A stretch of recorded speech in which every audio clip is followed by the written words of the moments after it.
ઘરમાં ગરીબી લાવે છે. આ 7 કુટેવો. ગરીબ કોઈ ધનથી હોય છે અને કોઈ ઘરથી. વાસ્તુશાસ્ત્ર અને જ્યોતિષશાસ્ત્રમાં બતાવવામાં આવ્યું છે કે તમારી અમુક ખરાબ ટેવો પણ તમને ગરીબ બનાવી શકે છે.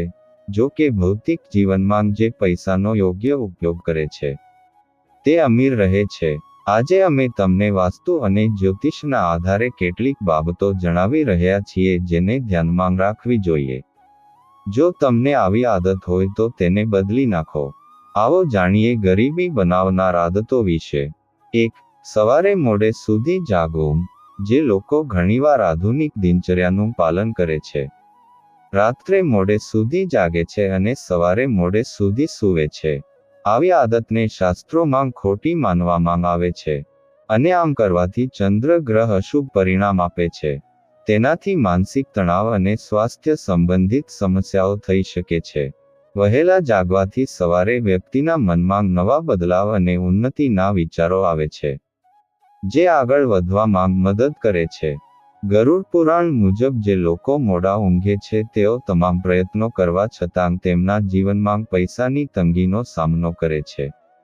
લોકો કે શું તમે જાણો છો કે આવું કરવાથી લક્ષ્મીજી ગુસ્સે થાય છે અને ઘરમાં ગરીબી આવવા લાગે છે? 3. ખાલી ડોલ. બાથરૂમમાં ખાલી ડોલ રાખવાથી ઘરમાં નકારાત્મક ઉર્જા આવે છે. જો ખાલી ડોલ હોય તો તેને ઊંધી મૂકો. 4. એંઠા વાસણો. રાત્રિના સમયે રસોડામાં એંઠા વાસણો ક્યારેય ન મૂકો. રસોડામાં બગડેલા વાસણો રાતોરાત છોડીને રસોડાને ગંદુ રાખવાથી દેવી લક્ષ્મી ક્રોધિત થાય છે, ગરીબ બની જાય છે. તે ગમે તેટલી મહેનત કરે પણ આવા ઘરમાં પૈસા ટકતા નથી. 5. ઘણીવાર એવું જોવા મળે છે કે કેટલાક લોકો જ્યારે ચાલતા હોય ત્યારે તેમના પગ ખેંચે છે. જ્યોતિષ શાસ્ત્રમાં એવું માનવામાં આવે છે કે એવું કહેવામાં આવ્યું છે કે આ આદત વ્યક્તિ ખૂબ જ ખોટી હોય છે. વ્યક્તિના લગ્ન જીવન પર તેની ખરાબ અસર પડે છે. એટલું જ નહીં, પરસ્પર ઝઘડાનો સામનો પણ કરવો પડી શકે છે અને ઘરમાં ગરીબી રહે છે. 6. સ્ત્રીઓનું અપમાન. ચાણક્ય નીતિ અનુસાર, જે લોકો સ્ત્રીઓનું અપમાન કરે છે, તેમની પત્નીનું સન્માન કરતા નથી, તેમના ઘરમાં દેવી લક્ષ્મી ક્યારેય વાસ કરતી નથી.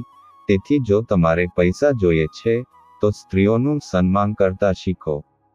જે ઘરોમાં સ્ત્રીઓનો અવાજ હોય અને તે ઘરની બહાર જાય છે, તો તેઓ પરિવાર દુઃખી થવા લાગે છે. 7. ટપકતો નળ. ઘરમાં નળના ટપકવાથી પણ તમારી બરકતમાં બાધા આવી શકે છે. શાસ્ત્રો અનુસાર ઘરમાં નળના ટપકવાથી ધનની હાનિ થાય છે. 8. સાંજના સમયે ખાટી વસ્તુઓનું દાન કરવું. સાંજે કે રાત્રે કોઈને છાશ, દહીં અને અથાણું જેવી ખાટી વસ્તુઓનું દાન કરવાથી માતા લક્ષ્મીજી ઘરેથી ચાલ્યા જાય છે. સાથે જ સાંજે મીઠાનું દાન ન કરવું. 9. આખો દિવસ તેમની આંગળીઓ અથવા ગરદનના હાડકાને મચકોડવાની આદત. માન્યતા મુજબ આ લક્ષણને ખોડલે કહેવામાં આવે છે. એવું કહેવાય છે કે તે આયુષ્ય ઘટાડે છે, તે ગરીબી પણ વધારે છે. 10. દુર્વ્યવહાર. જે લોકો તેઓ ખરાબ શબ્દોનો ઉપયોગ કરે છે અને બીજાનું અપમાન કરે છે, તેમની પાસે પૈસા પણ નથી ટકતા. જે લોકો બીજાનું અપમાન કરે છે, ભલે તેઓ અમીર હોય, તેમની આ ખરાબ આદતને કારણે તેમને ગરીબ થવામાં સમય નથી લાગતો. ઘમંડ, કપટ એ એવી આદતો છે જે વ્યક્તિને બરબાદ કરી દે છે. 11. થાળીમાં ભોજન છોડી દેવું. શાસ્ત્રોમાં કહેવામાં આવ્યું છે કે આપણે ભોજનનું અપમાન ન કરવું જોઈએ. થાળીમાં ભોજન છોડવું એ ભગવાનનું અપમાન માનવામાં આવે છે. આથી થાળીમાં એટલું જ લો કે જેટલું તમે ખાઈ શકો. બિનજરૂરી ભોજન જો તમે છોડો છો, તો તમારે ગરીબીનો સામનો કરવો પડશે. આ કૃત્યથી દેવી લક્ષ્મી ક્રોધિત થાય છે. 12. વડીલોનું અપમાન. શાસ્ત્રો અને પુરાણોમાં ઉલ્લેખ છે કે જે ઘરોમાં વડીલોનું સન્માન કરવામાં આવતું નથી ત્યાં દેવી લક્ષ્મી ક્યારેય પણ રહેતા નથી. કારણ કે વડીલોને ગુરુનું સ્વરૂપ માનવામાં આવે છે, જેમાં ભગવાન વિષ્ણુનો વાસ હોવાનું માનવામાં આવે છે. વડીલોનું સન્માન કરવાથી દેવી દેવતાઓ પ્રસન્ન થાય છે. 13. હાથમાં મીઠું આપવું. એવું માનવામાં આવે છે કે મીઠું ઘરની નકારાત્મક ઉર્જાને શોષી લે છે. જો તમે કોઈને મીઠું આપી રહ્યા હોવ તો તમારે હાથમાં મીઠું ન આપવું જોઈએ. જ્યોતિષશાસ્ત્રમાં આવું કરવું શુભ માનવામાં આવતું નથી, એટલા માટે જ્યારે પણ તમે કોઈને મીઠું આપો તો તે શુભ માનવામાં આવતું નથી. જો તમે મીઠું આપો છો તો તેને વાસણમાં રાખ્યા પછી જ આપો. 14. નશો કરનાર વ્યક્તિના ઘરમાં ક્યારેય દેવી લક્ષ્મી નથી હોતી. ગરીબી કાયમ રહે છે. વ્યસન દવાઓ વ્યક્તિનું આયુષ્ય ઘટાડે છે અને માદક દ્રવ્યોનું સેવન રાહુનો નાશ કરે છે. તેની વિપરીત અસર પણ થાય છે. 15. એંઠી થાળી છોડી દેવી. ભોજન ખાધા પછી એંઠી થાળી છોડી દેવી એ પણ સારી આદત નથી. આવી વ્યક્તિને ક્યારેય સફળતા મળતી નથી. કહ્યું કે જમ્યા પછી એંઠા વાસણોને યોગ્ય જગ્યાએ રાખવામાં આવે તો શનિ ચંદ્રના દોષ દૂર થાય છે અને સાથે જ દેવી લક્ષ્મીની પ્રસન્નતા પણ પ્રાપ્ત થાય છે. 16. સાફ સફાઈ. ઘરની સફાઈ સાથે બાથરૂમ પણ ખૂબ જ મહત્વપૂર્ણ છે. ઘણીવાર લોકો સ્નાન કર્યા પછી બાથરૂમને ગંદુ છોડી દે છે. આમ કરવાથી ચંદ્રમાનું અશુભ પરિણામ મળે છે. 17. અવ્યવસ્થિત પથારી. જો પથારી વ્યવસ્થિત ન હોય તો તે વ્યક્તિની દિનચર્યા પર પણ અસર કરે છે અને તેના સ્વાસ્થ્ય પર પણ અસર પડે છે અને આમ કરવાથી નકારાત્મક ઉર્જા પણ ઘરમાં રહે છે. 18. બૂમો પાડવી. વ્યક્તિએ ક્યારેય પણ મોટા અવાજે બૂમો ન પાડવી અને પોતાનો ગુસ્સો શાંત રાખવો જોઈએ. બૂમો પાડવાથી અને મોટેથી બોલવાથી શનિની અશુભ અસર થાય છે, એટલા માટે તમારે શાંત રહીને તમારું કામ પૂર્ણ કરવું જોઈએ અને નકામી વસ્તુઓથી દૂર રહેવું જોઈએ. આમ કરવાથી શનિદેવ તમારા પર પ્રસન્ન રહે છે. 19. ગંદા કપડાં પહેરવા. ગરીબી એવા લોકો સાથે પણ રહે છે જેમને સ્વચ્છતામાં રહેવું ગમતું નથી. ગરીબી જીવનભરનો સાથી બની રહે છે. જે લોકો નિયમિત સ્નાન નથી કરતા, દાંત સાફ કરતા નથી, ગંદા કપડાં પહેરે છે, ઘર સાફ કરતા નથી, તેની બધી જ સંપત્તિ રોગોની સારવારમાં વેડફાય છે. 20. જે લોકો બીજાની ખામીઓ બતાવે છે. ગરુડ પુરાણ મુજબ જે લોકો સ્વભાવે ટીકા કરતા હોય છે, એટલે કે તેઓ હંમેશા બીજાની ખામીઓ બતાવે છે અને બીજા વિશે ખરાબ બોલે છે, બિનજરૂરી ટીકા કરવા પર દેવી લક્ષ્મી તેમનાથી નારાજ થઈ જાય છે. 21. બીજા પર બૂમો પાડવાનો સ્વભાવ હોય તો પણ જીવનમાં દરિદ્રતા આવે છે. 22.